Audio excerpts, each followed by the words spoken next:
उठा, जागे व्हा आणि पुन्हा आपल्या धमन्यात खेळवा मर्द मराठ्यांचं सळसळतं रक्त. तेव्हा आम्ही सुद्धा गर्वाने म्हणू शकू की दिल्लीचे ही तख्त राखतो महाराष्ट्र माझा.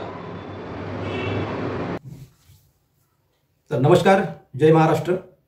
आपण काही दिवसा अगोदर राज ठाकरे आणि उद्धव ठाकरे या दोघा भावांनी एकत्र यायला पाहिजे आणि या ठिकाणी महाराष्ट्राच्या विधानसभेमध्ये या दोघांचा वाटा असला पाहिजे, सरकारमध्ये यांचा सहभाग असला पाहिजे, या विषयावर एक व्हिडिओ या ठिकाणी अपलोड केलेला होता आणि त्या व्हिडिओला तुमचा जो काही प्रतिसाद आहे हा प्रतिसाद चांगला मिळालेला आहे आणि त्या कारणामुळे आपण या ठिकाणी हा व्हिडिओ सुद्धा अपलोड करत आहोत. बघा, काही वर्षांपूर्वी या ठिकाणी महाराष्ट्रामध्ये एक चित्रपट होता. तो चित्रपट आला होता, मराठी सिनेमा होता. त्या सिनेमाचं नाव होतं मी शिवाजी राजे भोसले बोलतोय आणि या सिनेमामध्ये मुख्य भूमिका जी होती ती मुख्य भूमिका होती सचिन खेडेकर यांची आणि ते एक सामान्य मराठी माणूस होते आणि त्यानंतर महाराजांचा जेव्हा त्यांना साक्षात्कार होतो तेव्हा त्यांच्या जीवनामध्ये जो काही बदल होतो तो बदल त्या चित्रपटामध्ये त्यांनी दाखवलेला आहे. त्याचप्रमाणे आता महाराष्ट्रामध्ये जर बदल घडवायचा असेल तर या ठिकाणी महाराजांचा साक्षात्कार होणं या ठिकाणी या दोघा भावांना तरी किमान गरजेचं आहे, अशी परिस्थिती आहे. त्यामध्ये जेव्हा ते सचिन खेडेकरला महाराजांचे जे काही मावळे आहेत ते मावळे त्यांना झोपेत उचलून नेतात आणि शिवाजी महाराजांच्या दरबारामध्ये नेतात आणि दरबारामध्ये नेल्यानंतर जेव्हा त्यांना जाग येते सचिन खेडेकर यांना, तर तेव्हा ते म्हणतात महाराजांना की मला तुम्ही इथं कशाला आणलं. तर त्यावर एक महाराजांचा एक संवाद आहे, एक डायलॉग आहे.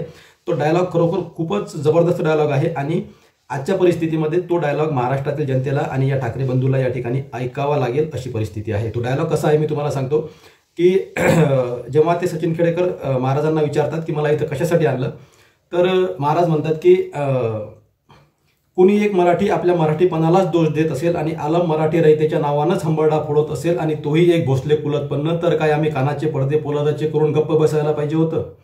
दऱ्या खोऱ्या कडे कपाऱ्यातून ज्यांनी निदळ्या छातीनं घोड्याच्या टापा दिल्लीच्या तख्तापर्यंत नेल्या त्या शिवबाचे वारसदार असे महाराष्ट्रातच मराठीपणाची लखतरं गुढी उभारल्यासारखी टांगतात.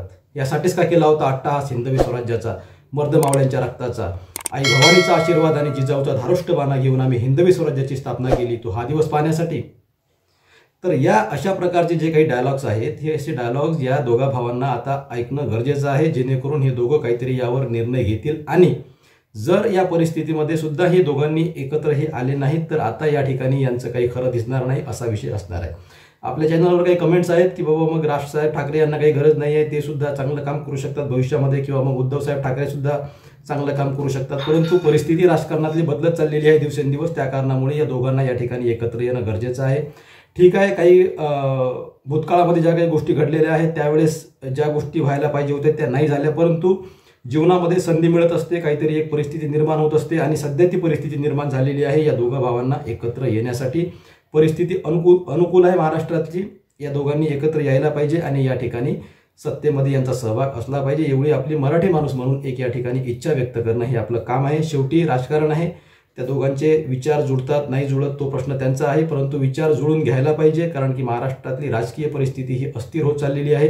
त्यासाठी आपला हा छोटासा प्रयत्न या ठिकाणी असणार आहे. तुम्हाला व्हिडिओ जर आवडला असेल तर व्हिडिओला लाईक करा, शेअर करा आणि आपल्या चॅनलला सबस्क्राईब करा. आपल्या चॅनलवर आपण सामाजिक, राजकीय, शैक्षणिक, नोकरी संदर्भ, अभ्यास अशा प्रकारचे वेगवेगळे घटक या ठिकाणी अपलोड करत असतो. त्यासाठी तुम्ही चॅनलच्या टचमध्ये जर असाल तर तुम्हाला ह्या ज्या घडामोडी आहेत ह्या तुमच्यापर्यंत पोहोचतील. ओके, धन्यवाद, थँक्यू, जय महाराष्ट्र.